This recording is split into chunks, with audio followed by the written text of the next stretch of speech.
Inilibing na po ang batang pumanaw matapos masaksak ng barbecue stick ng kanyang kalaro. Imbis po na magdemanda, ang mga magulang ng biktima hiniling na lumayo ang pamilya ng nakasaksak na bata. Nakatutok si Trisha Zafra. Buong umagang tinititigan ni Rina Evangelista ang litrato ng 4 na taong gulang niyang panganay. Sa litrato, tila punong-puno ng sigla ang bata. Sakit. Baka sakit. Lalo na ngayon na alam namin na hindi siya mabibigyan ng katarungan sa nangyari sa kanya. September 27, nasaksak si Rihanna sa dibdib ng kanyang 3 taong gulang na kalaro nang hawak nitong barbecue stick. Tumagos ito sa puso at inoperahan ng bata. 10 araw itong nasa ospital bago binawian ng buhay noong October 7. Wala raw balak magsampa ng reklamo ang mga magulang ng biktima. Sa halip, hiniling ni Rina sa kapitbahay na lumayo muna sila.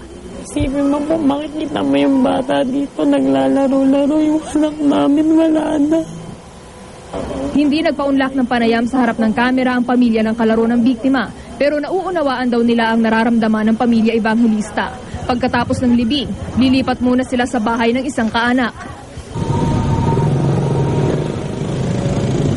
Sa Bagbag Cemetery ang huling hantungan ni Rihanna.